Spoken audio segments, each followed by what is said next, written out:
ኛውን ጠቅላላ ምርጫ ግንቦት 24 ቀን 1918 ይቅርታ ያከናወነ ሲሆን እንግዲህ የምርጫውን ሂደት ተከትሎ የድምጽ መስጫውን ሂደት ተከትሎ በተለያዩ ጊዜያት ቦርዱ ሂደቱን ያለበትን ሁኔታ ከድምጽ መስጫ ቀን ጀምሮ ሲያቀርብ ሲገልጽ ቆይቷል። እንግዲህ በዚህ አይነት መንገድ ቦርዱ የድምጽ አሰጣጥን ሂደት ከመግለጽ በተጨማሪ ያንን ቀጥለው የሚመጡትን የድምጽ ቆጠራ፣ የድምጽ ማዳመር፣ በምርጫ ጣቢያ ድምጽ የመለጠፉ ከዛም ወደ ምርጫ ክልል መረጃዎች ተሰብስበው መጥተው በምርጫ ክልል ደረጃ ተዳምረው ውጤት በምርጫ ክልል ደረጃ ይፋ መሆን የሚባሉትን የተለያዩ ሂደቶች በየጊዜው እየወጣን በዚህ መንገድ መግለጽ አስፈላጊ ነው። ይህንን ማድረግ ትልቁ ነገር ምርጫ ውጤታማ የሚሆነውና ፍትሃዊና ነፃ ገለልተኛ ነው የሚባለው ያሉትን ሂደቶች በግልጽ ተጠያቂ ሆኖ የስራ ሂደታችንን ለመራጩ ህዝብ ለኢትዮጵያ ህዝብ የማስረዳት የመግለጽ ሂደቱ አንዱ ለምርጫ ገለልተኝነትና ህጋዊነት ወሳኝ በመሆኑ ነው። በሌላ በኩል ደግሞ እንደነዚህ አይነት የጋዜጣዊ መግለጫ መስጠት የሚረዳውና የሚጠቅመው ጋዜጠኞች፣ የሚዲያ ሰዎች ሊጠይቋቸው የሚፈልጉትን ጥያቄዎች መጠየቅ እንዲችሉ እድል ለመስጠት ይሄንን የመሰለ መድረክ ማዘጋጀት አስፈላጊ ነው። በሶስተኛ ደረጃ ደግሞ አንዳንድ ጊዜ ከመረጃ እጥረት የተነሳ ያልተገቡ መረጃዎች፣ ሐሰተኛ መረጃዎች በተለያዩ ሶሻል ሚዲያም ጭምር ስለሚዘገቡ ያንን ግልጽ በሆነ መንገድ ለመረዳትና ለመከላከል ይረዳል ማለት ነው። ስለዚህ ይሄንን መሰረት አድርገን ዛሬም ቦርዱ ካለፈው ከቆምንበት ሂደት የምርጫ የድምጽ አሰጣጥ ሂደትና በምርጫ ጣቢያ ደረጃ ቆጠራ ተደርጎ ወደ ምርጫ ክልል ተልኮ የማዳመር ስራ እየተሰራ መሆኑን ከገለጽንበት ቀጥዬ ለማስረዳት ሞክራለሁ። እንግዲህ ባለፈው በነበረው መግለጫ ሙሉ በሙሉ በሚባል ደረጃ ውጤቶች በምርጫ ጣቢያ ተለጥፈው ከምርጫ ጣቢያ በውጤት ማመሳከሪያና ማስታወቂያ ቅጽ እየተሞሉ ወደ ምርጫ ክልል መምጣታቸውን ገልጬ ነበር። ውጤት በቅጽ ተሞልቶ መምጣት ብቻ ሳይሆን ድምጽ የተሰጠባቸውም የድምጽ መስጫ ወረቀቶች በድምጽ መስጫ ሳጥን ውስጥ እንደተቆለፉ ወደ ምርጫ ክልሎች ተጓጉዘው ሙሉ በሙሉ ደርሰዋል። በምርጫ ክልል ደረጃ ደግሞ ከየምርጫ ጣቢያ የመጣውን መረጃ ወይም የድምጽ የተሰጠበትን ይሄንኑ ቅጽ በማየት በማዳመር የማዳመር ስራ በምርጫ ክልል ደረጃ ተሰርቷል። በአሁኑ ጊዜ በምርጫ ክልል ደረጃ ደርሰው የማዳመሩ ስራ ተጠቃሎ በምርጫ ክልል ደረጃ ውጤት ይፋ ያደረጉ ወደ 825 የምርጫ ክልሎች ናቸው። ቦርዱ ምርጫ አካሄድበታለሁ ካለው ከ1138ቱ ምርጫ ክልል ውስጥ 825ቱ የማዳመሩን ስራ አጠናቀው ጨርሰው በምርጫ ክልል ደረጃ ውጤት ይፋ አድርገዋል። ቀሪዎቹ የማዳመሩን ስራ ቀጥለው ይገኛሉ። እንግዲህ ወደ ኋላ የቀሩብን ምርጫ ክልሎች አሉ። ወደ ኋላ የቀሩበት ምክንያት ትንሽ ግልጽ ለማድረግ ለምሳሌ በሲዳማ ክልል 19 ምርጫ ክልሎች ሲኖሩን እስካሁን ድረስ ተዳምሮ በምርጫ ክልል ደረጃ ድምጽ የተለጠፈው ውጤት የተገለጸው በሁለቱ ምርጫ ክልሎች ብቻ ነው። በ17ቱ ምርጫ ክልሎች ገና እየተሰራ ይገኛል። ለዚህ እንደ ዋና ምክንያት የሚታየው በሲዳማ በጣም ከፍተኛ ቁጥር ያላቸው ምርጫ ጣቢያዎች አሉ። በአንድ ምርጫ ክልል ስር ለምሳሌ በሐዋሳ ምርጫ ክልል ስር ወደ 303 ምርጫ ጣቢያዎች አሉ። ስለዚህ ከ303 ምርጫ ጣቢያ የመጡትንና የተሰጡትን ድምጽ ወደ ምርጫ ክልል አምጥቶ አዳምሮ ማሳወቅ ራሱን የቻለ ሰፊ ስራ ነው። ከዚህ በተጨማሪ የምርጫ ጣቢያዎቹ መብዛት ብቻ ሳይሆን በዚያ ምርጫ ክልል የሚወዳደሩ እጩዎች ከፍተኛ ናቸው። ወደ 126 የሚደርሱ ምርጫ የተሳተፉ እጩዎች የሚገኙበት ምርጫ ክልል ነው። እንግዲህ ከዚሁ ጎን ለጎን አዲስ አበባም ተመሳሳይ ሁኔታ ነው ያለው። በአዲስ አበባ ወደ 33 ምርጫ ክልሎች ያሉ ሲሆን እስካሁን ድረስ ወደ 11 ምርጫ ክልሎች አጠናቀው በምርጫ ክልል ደረጃ ይፋ አድርገው ከዛም አልፎ ወደ ሴንተራችን ልከዋል። ነገር ግን ቀሪዎቹ በተመሳሳይ መልኩ ስራው እየተሰራ የማዳመሩ ስራ እየተሰራ የሚቀጥል ነው የሚሆነው ማለት ነው። ይሄም በተመሳሳይ መልኩ የእጩዎች ብዛት ወደ 122 እጩዎች ያለበት ምርጫ ክልል ስላለ ያ ወደ ኋላ አስቀርቷል። ሌላው በደቡብ ምዕራብ ከሚገኙት 22 ምርጫ ክልሎች ውስጥ 8 ምርጫ ክልሎች ነው አዳምረው ጨርሰው ውጤት በምርጫ ክልል ደረጃ የለጠፉት። እንግዲህ ለዚህ እንደ ዋና ችግር ሆኖ የተቆጠረው የምርጫ ጣቢያዎቹ ከምርጫ ክልሉ ያላቸው ርቀት ነው። አንዳንድ ምርጫ ጣቢያዎች ከምርጫ ክልሎቻቸው ሩቅ በመሆናቸው ረጅም መንገድ መሄድ አለባቸው። ከዚሁ ጎን ለጎን ደግሞ የመንገዱ ችግር ጭቃ፣ ዝናብ እንደዚህ አይነት ተግዳሮት በመሆኑ ወደ ኋላ የቀሩት በዛ ምክንያት ነው። ሌላው እንግዲህ ከዚሁ ጋራ የሚያያዘው ይሄ የአደማመር አሰራር ነው። ለምሳሌ በቤንሻንጉል፣ በሶማሌ፣ በአፋር እና በጋምቤላ ለሕዝብ ተወካዮች ምክር ቤት ስር የሚገኙት ምርጫ ክልሎች በስራቸው ከ3 እስከ 8 የክልል ምክር ቤት ይይዛሉ። ስለዚህ እነዚህ ከ3 እስከ 8 የሚሆኑ የክልል ምክር ቤቶች ወደ ተወካዮች ምክር ቤት ምርጫ ክልል መጥተው እስኪዳመሩ ድረስ ስራዎችን ወደ ኋላ ይጎትታሉ። ይሄ በተለይ የተከሰተው በሶማሌ ክልል ለምሳሌ ብናይ የክልል ምክር ቤት የሶማሌ 72 ምርጫ ክልሎች ናቸው። የህዝብ ተወካዮች ምክር ቤት ግን 23 ናቸው። እነዚህ 72ቱ የምርጫ ክልሎች ተዳምረው ጨርሰው መጥተው ወደ 24ቱ የህዝብ ተወካዮች ምክር ቤት ጋር እስከሚተሳሰሩ ድረስ የሚወስደው ጊዜ፣ በአፋር ለህዝብ ተወካዮች ምክር ቤት 8 ሲሆን የክልል ምክር ቤቱ 32 ነው። እነዚህም እንግዲህ 32ቱ ተሰባስበው መጥተው ወደ 8ቱ እስከሚዳመሩ ይሄ ማዘር ኤንድ ቻይልድ የሚባል የአጠማመርና አያያዝ ስርዓት ስላለው ይህንን እስከሚጋጠሙና ተለያዩ የክልል ምክር ቤቶቹ መጥተው እስከሚናበቡና ተዳምረው ውጤቱ ይፋ እስከሚሆን ድረስ በዚህ ችግር ምክንያት ወደ ኋላ የቀሩ አሉ። ነገር ግን በቀጣይ 2 እና 3 ቀናት ሁሉም አጠናቀው በምርጫ ክልላቸው ይፋ ያደርጋሉ ማለት ነው። እንግዲህ 29 ምርጫ ክልሎች በዚሁ ማዕከል ለማረጋገጥ ድምጻቸውን አስገብተዋል። አዲስ አበባ 11፣ ከኦሮሚያ 15፣ ከአማራ 1 እና ከማዕከላዊ ኢትዮጵያ 2 ምርጫ ክልሎች በድምሩ ወደ 29 ምርጫ ክልሎች ለቬሪፊኬሽን በዋናው የማረጋገጫ ማዕከል ገብተዋል። ወደ 176 የሚሆኑት ከአማራ፣ ከደቡብ ምዕራብ፣ ከኦሮሚያ እነሱ ተሰባስበው የሚመጡ ይሆናሉ ማለት ነው። እንግዲህ እንደምታስታውሱት ድምጽ ለመስጠት የድምጽ መስጫ ቀን በጋዜጣዊ መግለጫ ስንሰጥ በጸጥታ ምክንያት ወደ ኋላ የቀሩ ምርጫ ጣቢያዎች እንደነበሩ ገልጸናል። በጸጥታ ምክንያት ተጀምረው የተቋረጡ በሚል ቢኖሎጳ ምርጫ ክልል ወደ 77 ምርጫ ጣቢያ ሲኖራት በተከሰተው የጸጥታ ችግር ምክንያት ለተወሰነ ጊዜ ቆሞ የድምጽ መስጫ ሂደቱ እንዲቆም ተደርጓል። ነገር ግን ሁኔታው ሲመቻች በ75ቱ ምርጫ ጣቢያዎች ላይ ድምጽ ተሰጥቷል። 2ቱ ምርጫ ጣቢያዎች ቁሳቁስ ላይ ግን ጉዳት ስለደረሰ የድምጽ መስጫ ሂደቱ አልተካሄደም። በመኮሰቺ ወደ 75 ምርጫ ጣቢያዎች የሚገኙ ሲሆን በእነዚህ ውስጥ በ64ቱ ላይ ቀጥሎ ለጊዜው ቢቋረጥም ቀጥሎ በ64ቱ ላይ የድምጽ ሂደት መስጠቱ ቀጥሏል። በ9ኙ ላይ የድምጽ ሂደቱን መቀጠል አልተቻለም። በሁለቱ ምርጫ ጣቢያዎች ላይ ደግሞ በምርጫ ጣቢያዎቹ ቁሳቁስ ላይ ጉዳት ስለደረሰ ማከናወን አልተቻለም።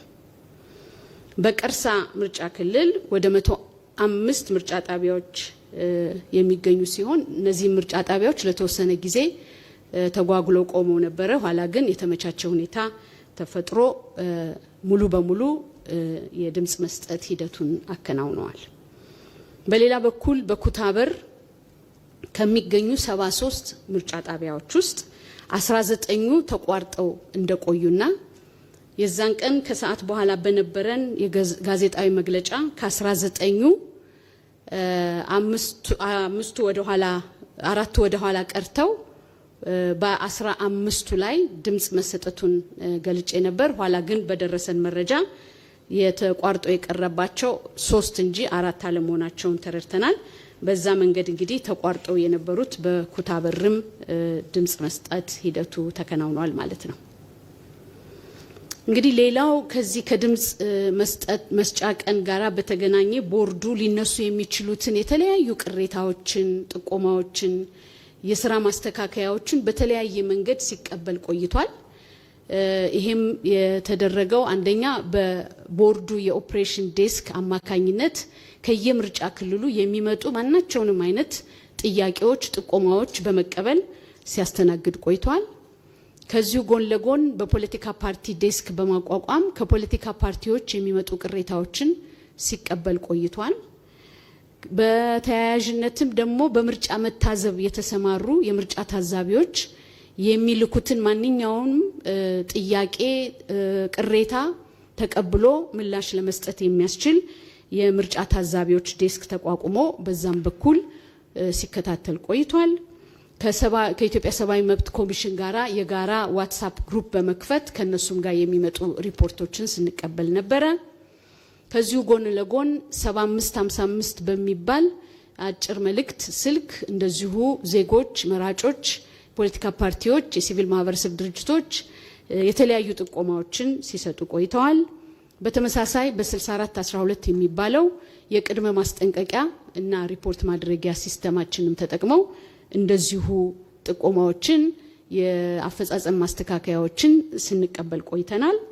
ቦርዱም የሞኒተሪንግ ቲም በአዲስ አበባ ጨምሮ በተለያዩ የሀገሪቱ ክፍሎች የሞኒተሪንግ ቲም አሰማርቶ የድምጽ አሰጣጥ ሂደቱን ሲቆጣጠር ወይም ሲከታተል ቆይቷል። እንግዲህ በእነዚህ ሂደቶች ውስጥ ምን አይነት ጥቆማዎች፣ ምን አይነት ቅሬታዎች ቀረቡ የሚለው እንደው የተወሰኑትን ለመግለጽ በተደጋጋሚ የተነሱ ጥቆማዎች ወይም ቅሬታዎች የቀረቡት የፓርቲ ወኪሎች ወደ ምርጫ ጣቢያ እንዳይገቡ ተከለከሉ፣ ምርጫ ጣቢያዎች የአስተዳደር አካላት ጣልቃ ሲገቡ ነበረ፣ በምርጫ ጣቢያው አካባቢና በከተማ አካባቢ ቅስቀሳ ሲደረግ ነበረ፣ የምርጫ ታዛቢዎች ባጅ እያሳዩ ወደ ምርጫ ጣቢያ እንዳይገቡ ተከለከሉ፣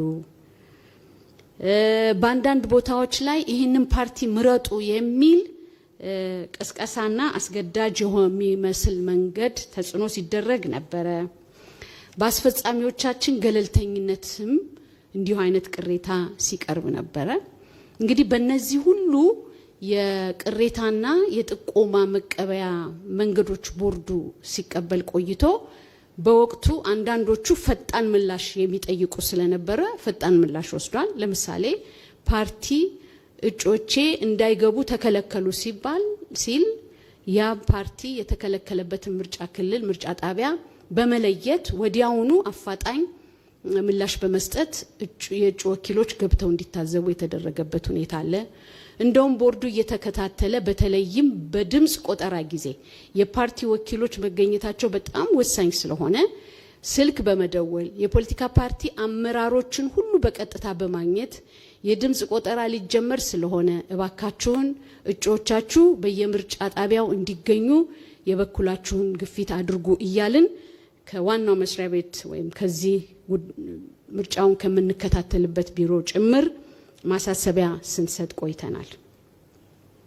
ሌላው በምርጫ ጣቢያ ጣልቃ ገቡ የተባሉ የአስተዳደር አካላት እነሱንም አይደንቲፋይ በማድረግ ከዛ አካባቢ እንዲርቁ ማንም ፈቃድ የሌለው የምርጫ ቦርድ ፈቃድ የሌለው ወይም ከመራጩ ሕዝብ ውጪ ካስፈጻሚዎች ውጪ የሆኑትን አካላት በዛ አካባቢ እንዳይደርሱ ገለል እንዲሉ እርምጃ ተወስዷል። በምርጫ ጣቢያ በአስመራጮቻችን በአስፈጻሚዎቻችን በተፈጠረ ጥሰት ምርጫ ጣቢያ ዘግተናል። አስፈጻሚዎቻችንንም ከስራ አባረናል፣ ገለልተኛ ያልሆኑትን ማለት ነው። እነዚህን የመሳሰሉ እርምጃዎች ወስዷል ቦርዱ ማለት ነው። እንግዲህ ከዚህ በመቀጠል እነዚህ በድምጽ መስጫው ቀን የተደረጉት ክስተቶች እዛው ጋር ማያቆሙ አሉ፣ የሚቀጥሉ አሉ። ስለዚህ ፓርቲዎች እነዚህን ቅሬታዎቻቸውን በአግባቡ አቅርበው ቦርዱ ዳኝነት ሊሰጥ ይገባል።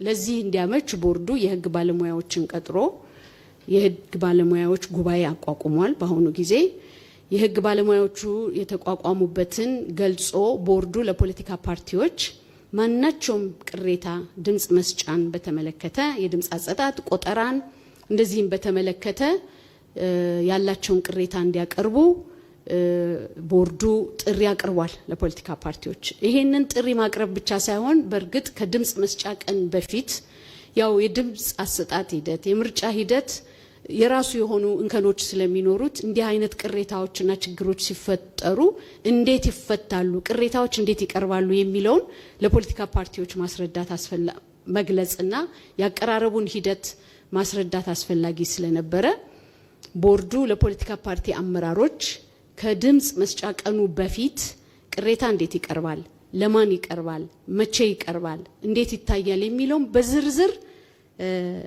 አስረድቷል ወይም ገለጻ አድርጓል። እንግዲህ ይህንን ተከትሎ የህግ ባለሙያዎቹ ጉባኤ ሲቋቋም የፖለቲካ ፓርቲዎች ቅሬታቸውን እንዲያቀርቡ በተገለጸላቸው መሰረት እስካሁን ድረስ በእጃችን ወደ 47 ቅሬታዎች ለቦርዱ ቀርበዋል። እንግዲህ እነዚህ የሚቀርቡ ቅሬታዎች በፎርም ተሞልተው ነው የሚመጡት። ቅሬታው ማን እንዳቀረበው፣ ችግሩ የት እንደተፈጠረ፣ ማን እንደፈጠረው ይህን የሚያስረዳ የሰው ማስረጃ በምስክርነት የሚሰጥ የቪዲዮ ማስረጃ፣ የሰነድ ማስረጃ እነዚህ ሁሉ አብረው ተያይዘው እንዲቀርቡ ይጠበቃል። እንግዲህ ቅሬታ ያቀረቡት አካላት እነማን ናቸው ለሚለው ወደ 31 የሚሆኑት የፖለቲካ ፓርቲዎች ሲሆኑ 16ቶቹ ደግሞ የግል እጩዎች ናቸው። በጥቅሉ የቅሬታዎቹን አይነት ስናያቸው በድምጽ መስጫ ቀን የነበሩት አይነት ቅሬታዎች ቅጥያ ወይም ከዛው ጋር የተያያዙ ሲሆኑ አሁንም ወኪሎቻችን ወደ ምርጫ ጣቢያ እንዳይገቡ ተደረጉ፣ እጩዎቻችን ከውድድር እንዲወጡ ማስፈራራት ተደረገባቸው፣ በጽሞና ጊዜ ቅስቀሳ ሲደረግ ነበር፣ አስፈጻሚዎች ወገንተኞች ናቸው፣ እንዲህ የሚሉ የተለያዩ እና ከጸጥታ ችግር ጋራ የተቋረጡ ምርጫ ጣቢያዎች አሉ። የድምጽ መስጫ ሰዓቱ በቦርዱ ውሳኔ ተራዝሞ እያለ 12 ሰዓት ላይ የዘጉ ምርጫ ጣቢያዎች አሉ የሚሉና የመሳሰሉ ቅሬታዎች ቀርበዋል። እንግዲህ እነዚህን ቅሬታዎች ቦርዱ ተቀብሎ ያው በእነኚህ በህግ ባለሙያዎች ያው ገለልተኝነታቸው የተረጋገጠ ህግ ባለሙያዎች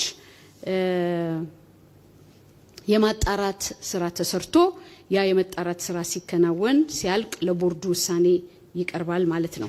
እንግዲህ ምናልባት ከዚህ ጋራ ትንሽ መግለጫ መስጠት የሚያስፈልገው እንደምታውቁት ለምርጫ ገለልተኝነት ነፃነትና ፍትሃዊነት ትልቅ ሚና አላቸው የሚባሉት የምርጫ ታዛቢዎች ናቸው። እንደምታስታውሱት የኢትዮጵያ ብሔራዊ ምርጫ ቦርድ ወደ 55 ለሚጠጉ የሀገር ውስጥ ታዛቢዎች ከ1000 በላይ አስተባባሪ ላሰማሩ እንደዚሁም ደግሞ ተዘዋዋሪና ቋሚ የሆኑ ወደ 64000 ለሚጠጉ የምርጫ ታዛቢዎች ባጅ ሰጥቶ እነዚህ የምርጫ ታዛቢ ተቋማት በዚህ የድምጽ መስጫ ቀን ተዘዋውረው ከምርጫ ጣቢያ መከፈት ጀምሮ እስከ ሂደቱ እስከ ድምጽ አሰጣጡ እስከ ድምጽ ቆጠራው ይከታተላሉ ብለን እናምናለን። ተከታትለውም እንደምታውቁት የመጀመሪያ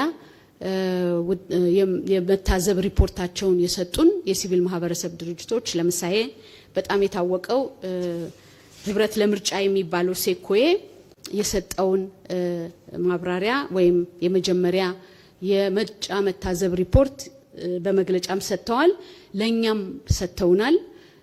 ሪፖርቱ ደርሶናል። እንግዲህ በዛ ሪፖርት ላይ የተጠቀሰው ምን እንደነበረ ምናልባት ሙሉ መረጃውን ከተቋሙ የሚገኝ ሆኖ እያለ በአብዛኛው ትኩረት ተሰጥቶና እርምት ሊደረግ ይገባቸዋል የተባሉትን አልፎ አልፎ ለመጥቀስ ሞክራለሁ። ለምሳሌ በምርጫ ጣቢያ አከፋፈት ረገድ ይሄ ተቋም ከታዘባቸው 2506 ምርጫ ጣቢያዎች ውስጥ 2490ዎቹ በሰዓቱ እንደተከፈቱ አረጋግጧል። 16ቱ ይቅርታ ከ2509 ምርጫ ጣቢያዎቹ 99%ቱ 2490ዎቹ በሰዓቱ ተከፍተው ተገኝተዋል ማለት ነው። ሌላው ታዛቢዎች ገብተው እንዳይታዘቡ ወይም ገብተው እንዲታዘቡ የተፈቀደባቸውን በተመለከተ ወደ 2506 ጣቢያ ላይ መታዘብ ስራ ሰርተው ከዛ ውስጥ በ2503 ምርጫ ጣቢያዎች ላይ ገብተው የመታዘብ ችለዋል ማለት ነው። ስለዚህ የተከለከሉት በ3 ምርጫ ጣቢያዎች ብቻ መሆኑን ዘግበዋል። በምርጫ ጣቢያ በወቅቱ መከፈት በተመለከተ ያው ቅድም የጠቀስኩት ሲሆን ምናልባት ዳታውን ወደፊት ወደ ኋላ አድርጌው ከሆነ እንደገና ልመለስ ይቻላል።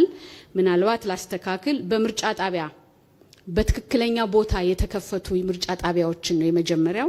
ወደ 2506 የጎበኟቸው ምርጫ ጣቢያዎች ውስጥ 99%ቱ 2490 ትክክለኛ ቦታ በተፈቀደ ቦታ የተቋቋሙ ሲሆኑ ከዛ ውስጥ ግን 16ቱ ባልተፈቀደ ቦታ መቋቋማቸው ያም 1%ቱ ባልተፈቀደ ቦታ መቋቋሙን ገልጸዋል።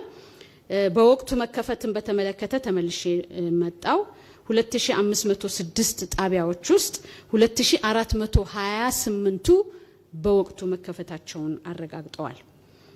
ከጎበኟቸው 2506 ምርጫ ጣቢያዎች ውስጥ ወደ 95%ቶቹ 2377 ውስጥ ከ3 በላይ ምርጫ አስፈጻሚዎች መኖራቸውን አረጋግጠዋል። 102ቱ 3 ምርጫ አስፈጻሚዎች እንዳላቸው ገልጸዋል። ከ3 በታች ደግሞ የነበሩባቸው ወደ 27 ምርጫ ጣቢያዎች እንደሆኑ ገልጸዋል።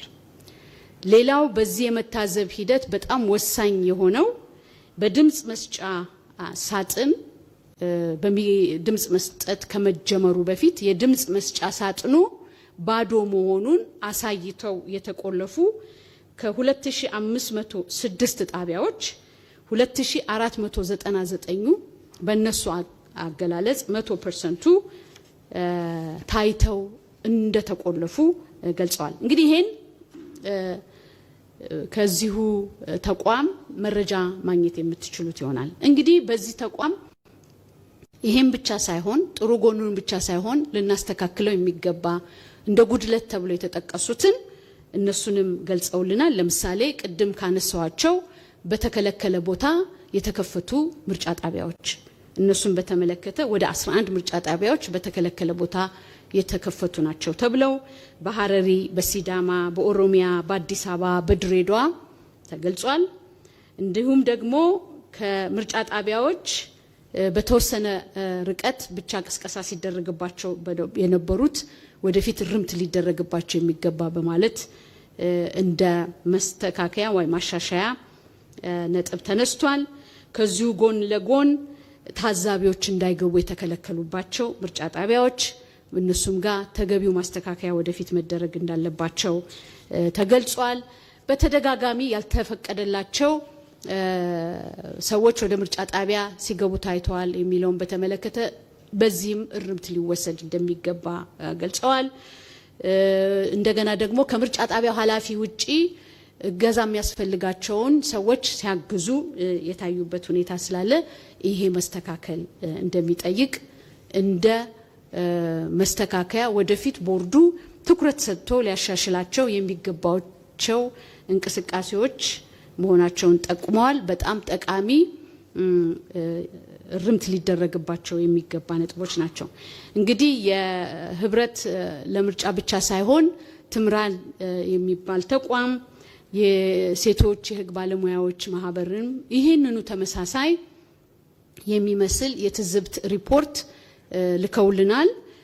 በአብዛኛው ተመሳሳይ ሲሆን ምናልባት ከነዚህ ሁለቱ ተቋማት ለየት ብሎ የመጣው በሴቶች አስፈጻሚዎች ላይ የማስፈራራት ስራ ተሰርቷል የሚል ሪፖርት ደርሶናል። እንደገና ደግሞ የምርጫ ጣቢያዎች ተደራሽ አለመሆን፣ ለምሳሌ ለአካል ጉዳተኞች በዊልቸር ሲመጡ ተደራሽ አለመሆን ሁኔታ እንደታየ ገልጸውልናል። የኢትዮጵያ ወጣቶች ፌዴሬሽንም በተመሳሳይ መልኩ የምርጫ መታዘብን የመጀመሪያ ሪፖርት ልከውልናል። እንግዲህ ከነዚህ በአገር ውስጥ ከነበሩ ታዛቢዎች በተጨማሪ እንደምታውቁት የአፍሪካ ዩኒየን እና የኢጋድ የመታዘብን ስራ ሰርተዋል። እነሱም ደግሞ በተመሳሳይ መልኩ ቦርዱን የሚመለከቱትን ጉዳዮች ላይ ያው በዝርዝር አቅርበዋል። ጋዜጠኞችም ተገኝታችሁ እንደዘገባችሁት የሚታወቅ ነው። ይሄም የታየው በቦርዱ የምርጫ ማስፈጸሚያ ምርጫ ጣቢያዎች ጊዜውን ጠብቀው የተከፈቱ መሆናቸውን እነሱ በሄዱበት አካባቢ ማለት ነው። አስፈጻሚዎች ለስራ የሚያስፈልጋቸውን ቁሳቁስ በወቅቱ አደራጅተው መጠበቃቸውን፣ የሴቶች ተሳትፎ ወደ 37% ሴቶች በምርጫ አስፈጻሚነት መካፈላቸውን፣ የፓርቲ ታዛቢ ወኪሎች፣ የምርጫ ታዛቢዎች በቦታው መገኘታቸውን፣ አካል ጉዳተኞች፣ ሴቶች፣ ህመምተኞች፣ አረጋውያን ደግሞ በድምጽ መስጫ ሂደቱ ቅድሚያ ተሰጥቷቸው እንደነበረ በስፋት ሪፖርቱ ያሳያል። ይሄ ሪፖርት መልካም ጎኑ ብቻ ሳይሆን ቦርዱ ሊያሻሽለው የሚገባ ነጥቦች ብሎ የጠቀሰው በጣም ከፍተኛ የሆነ የመራጭ ቁጥር በአንድ ምርጫ ጣቢያ ማስተናገድ እንደ ትልቅ ተግዳሮት የታየና ሰዎች ለረጅም ጊዜ በምርጫ ጣቢያ እንዲቆሙ ያደረገ ስለሆነ በዚህ አቅጣጫ መሻሻል እንደሚያስፈልገው ተጠቁሟል። አንዳንድ ምርጫ ጣቢያዎች ለአካል ጉዳተኞች፣ ለሴቶች ምቹና ተደራሽ ባለመሆናቸው እነዚህም ሊታሰብበትና እርምት ሊወሰድበት ይገባል የሚል ነው። ከዚሁ ጎን ለጎን የምርጫ ጣቢያችን የእቃዎች አደራደርና አቀማመጥ በጣም የተጣበበ ስለሆነ በድምጽ መስጫ ሂደቱ ላይ የተጨናነቀ ሂደት ፈጥሯል። ስለዚህ የተሻለ የድምጽ መስጫ ቦታዎችን ማዘጋጀት እንደሚገባ ጠቁሟል። ከዚሁ ጋራ ደግሞ ሐሰተኛ መረጃዎችን በመከላከል ረገድ ቦርዱ መስራት እንዳለበት ያሳያል ሪፖርቱ። እንግዲህ በአጠቃላይ ከድምጽ መስጫ ቀን ከሰኞ በኋላ ብሔራዊ ምርጫ ቦርድ ኢትዮጵያ ብሔራዊ ምርጫ ቦርድ በድምጽ በምርጫ ጣቢያ መቆጠር፣ መለጠፍ፣ ወደ ምርጫ ክልል መምጣት፣ መዳመር፣ የተዳመረው በምርጫ ክልል ውጤት ይፋ መሆን፣ ከዛም ደግሞ ወደ ማረጋገጫውና ውጤት የመጨረሻው ይፋ ወደሚደረግበትና ወደሚጣራበት ሴንተር እየተጓጓዙ ያሉ የምርጫ ክልሎች የሚመጡትን በተመለከተና እንደ ግብዓት ወስዶ ወደፊት ትኩረት ሰጥቶ ሊሰራበት ይገባል የተባለውን የምርጫ ታዛቢዎች የሀገር ውስጥና የውጭ ሀገር ምርጫ ታዛቢዎች የሰጡትን እነዚህን ገንቢና ጉድለትን የሚሞሉ እርምት ሊወሰድባቸው የሚገባቸውን በመውሰድ እንደገና ደግሞ ቦርዱ በዚህ በሰባተኛው ጠቅላላ ምርጫ ለየት ባለ ሁኔታ የፈጸመበትን ለምሳሌ የቁሳቁስ በወቅቱ መድረስ፣ የቁሳቁስ መሟላት፣ ቁሳቁሶች ለተባሉበት ምርጫ ጣቢያ በወቅቱ መድረስ፣ ይህንን ሁሉ ጭምር የተሰጡትን ግብዓቶች በጣም በጥሩ ጎኑ ወስዶ በሚቀጥለው ደግሞ ከዚህ በተሻለ ሁኔታ ስራውን ለመስራት ራሱን ማዘጋጀት አለበት ብሎ ቦርዱ ያምናል። ስለዚህ ይህን በተመለከተ እየሄድንበትን ለማሳወቅና ለመግለጽ ነው። እንግዲህ ከእናንተ በኩል ደግሞ የሚቀርቡ ጥያቄዎች፣ አስተያየት ካለ ለመቀበል ፈቃደኛ ነኝ። አመሰግናለሁ።